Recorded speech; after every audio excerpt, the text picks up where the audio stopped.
اب جب موسیٰ علیہ السلام زندہ ہوئے ہیں اور ان کے دشمن ان کو دیکھ رہے تھے اور حیوان ان کو دوبارہ سے قتل نہ کر سکا، اس کی وجہ کیا ہے؟ یہاں پہ لکھا ہوا ہے مکاشفہ 11 باب اور اس کی دوسری آیت میں، اور اس صحن کو جو مقدس کے باہر ہے خارج کر دے اور اسے نہ ناپ، کیونکہ وہ غیر قوموں کو دے دیا گیا ہے۔ وہ مقدس شہر کو 42 مہینے تک پامال کریں گی۔ مطلب یہ ہے کہ ان کو 42 مہینے تک کا اختیار دیا گیا تھا، اور چونکہ ان کا وہ 42 مہینے کا اختیار جو تھا وہ ختم ہو چکا تھا، وہ 42 مہینے گزر چکے تھے، اس وجہ سے وہ دوبارہ حیوان جو ہے موسیٰ علیہ السلام کو قتل نہ کر سکا، اور وہ موسیٰ علیہ السلام آسمان پر ان کے سامنے اٹھا لیے گئے۔ اور ابھی ذرا دیکھیں گے اسی باب کی 13ویں آیت، یہاں پہ لکھا ہے پھر اسی وقت ایک بڑا بھونچال آ گیا۔ دیکھیں وہ جیسے ہی آسمان پہ گئے ہیں تو ایک بڑا بھونچال آ گیا اور شہر کا 10واں حصہ گر گیا، اور اس بھونچال سے 7,000 آدمی مرے اور باقی ڈر گئے اور آسمان کے خدا کی تمجید کی۔ ابھی میں آپ کو بتاتا ہوں کہ یہاں پہ جو فوجیں اکٹھی ہوئی تھیں، یہاں پہ اکٹھی ہوئی تھی ہر مجدون کے مکان پر مقدس شہر سے لڑنے کے لیے، اسرائیلیوں سے لڑنے کے لیے پوری دنیا سے فوجیں اکٹھی ہوئی تھیں۔ ان کی تعداد کتنی ہے ہم دیکھیں گے زکریا اس کا 14 باب اور اس کی پہلی آیت۔ زکریا 14 باب اور اس کی پہلی آیت میں یوں لکھا ہے، اور دیکھ خداوند کا دن آتا ہے جب تیرا مال لوٹ کر تیرے اندر بانٹا جائے گا، کیونکہ میں سب قوموں کو فراہم کروں گا کہ یروشلم سے جنگ کریں، اور شہر لے لیا جائے گا اور گھر لوٹے جائیں گے اور عورتیں بے حرمت کی جائیں گی، اور آدھا شہر اسیری میں جائے گا لیکن باقی لوگ شہر ہی میں رہیں گے۔ یہ وہ واقعات ہیں جو اس وقت ہوں گے۔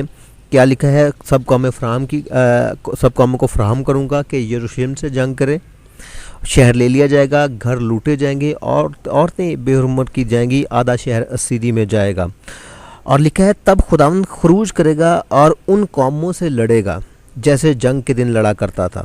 اس روز وہ کوہ زیتون پر جو یروشلم کے مشرق میں واقع ہے کھڑا ہوگا، اور کوہ زیتون بیچ سے پھٹ جائے گا اور اس کے مشرق سے مغرب تک ایک بڑی وادی ہو جائے گی، کیونکہ آدھا پہاڑ شمال کو سلک جائے گا اور آدھا جنوب کو، اور تم میرے پہاڑوں کی وادی سے ہو کر بھاگو گے، کیونکہ پہاڑوں کی وادی آصل تک ہوگی۔ اب دیکھیں کہ خدا جو ہے اس پہاڑ کوہ زیتون پہ اترے گا، وہ کوہ زیتون درمیان سے پھٹ جائے گا اور سرک جائے گا، آدھا شمال کو آدھا جنوب کو، اور درمیان میں ایک وادی بن جائے گی، خالی جگہ بن جائے گی، اور اس کو انہوں نے کہا ہے کہ اور یہ وادی جو ہے وہ آصل تک ہوگی۔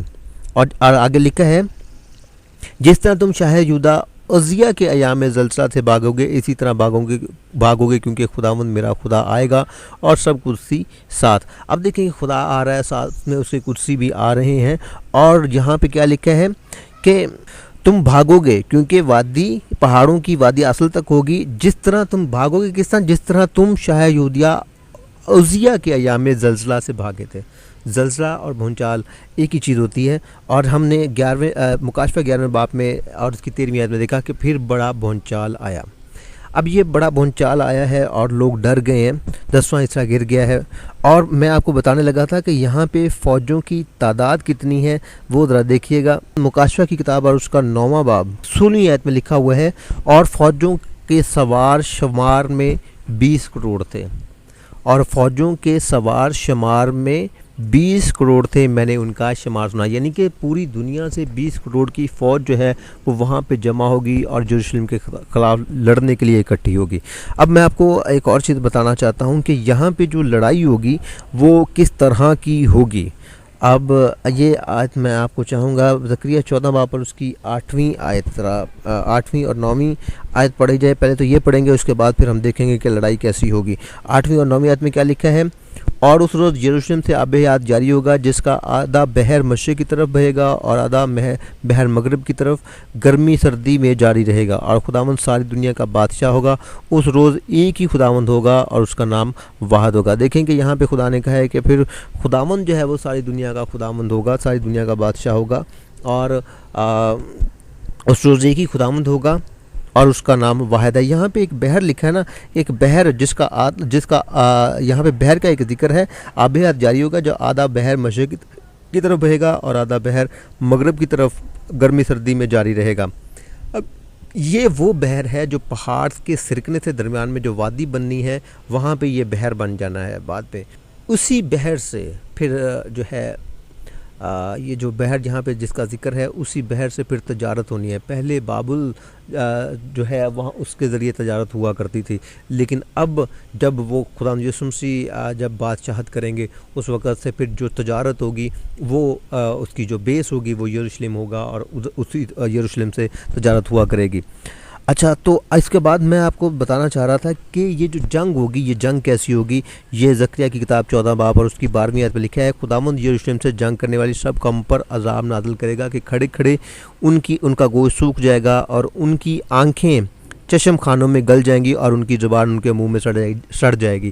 یہ وہ حلیہ ہے کہ اس وقت کی جو جنگ ہوگی جو 3.5 دن جاری رہے گی. 3.5 دن کی یہ جنگ ہوگی اور 3.5 دن میں ہی ختم ہو جائے گی. اتنی بڑی جنگ ہونی ہے لیکن 3.5 دن میں ختم ہو جانی ہے. اور کیسے؟ اب وہ ہتھیاروں والی، ہاتھوں سے لڑنے والی جنگ نہیں ہونی ہے یہ جو پرانے زمانے میں ہوتی تھی.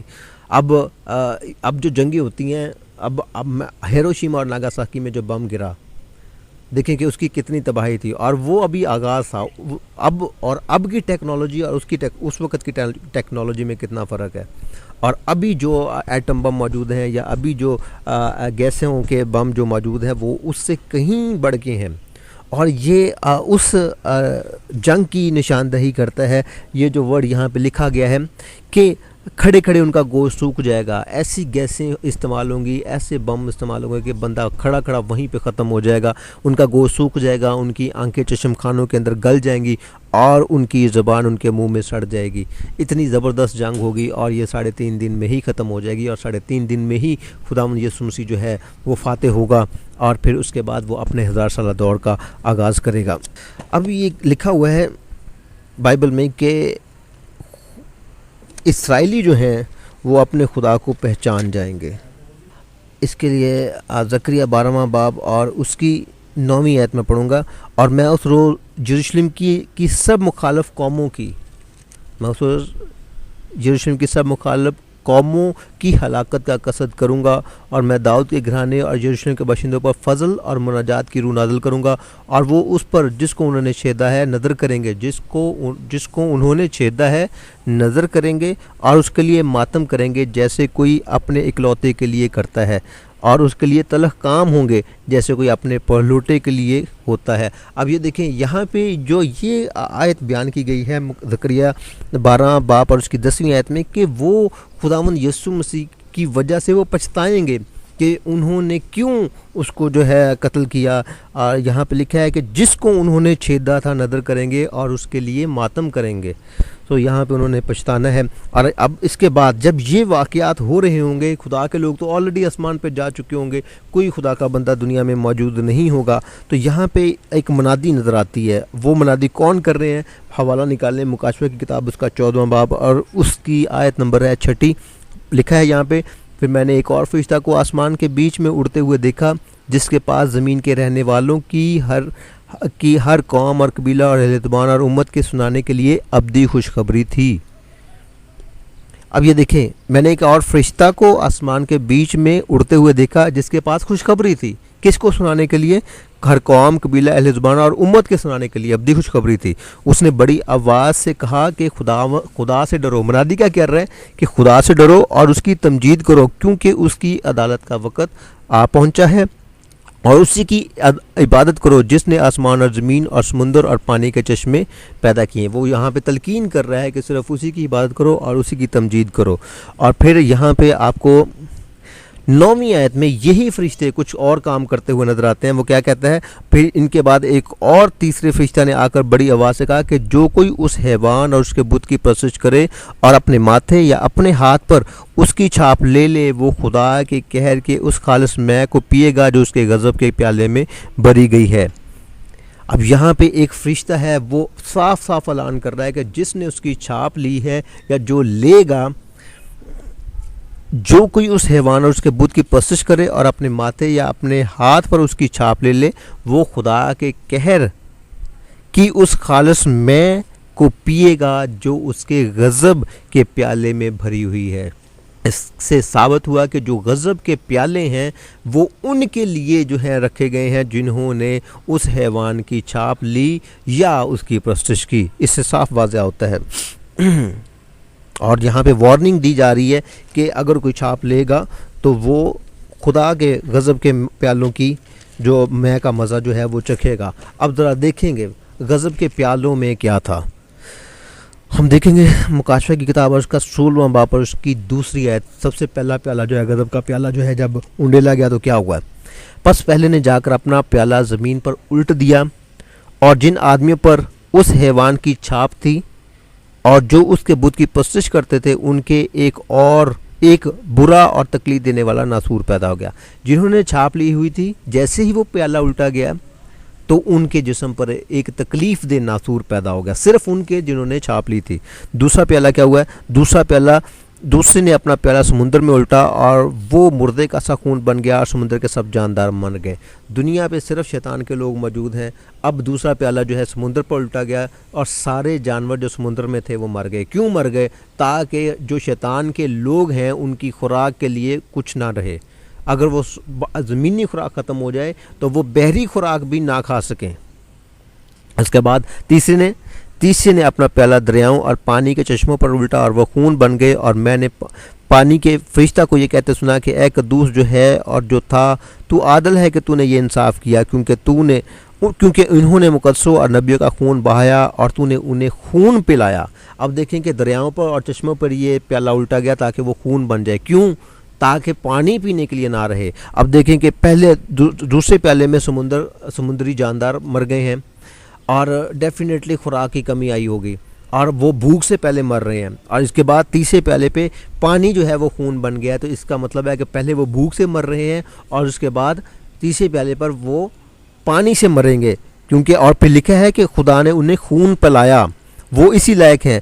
اور لکھا ہے کیونکہ انہوں نے مقدسوں اور نبیوں کا خون بہایا تھا اور تو نے انہیں خون پلایا۔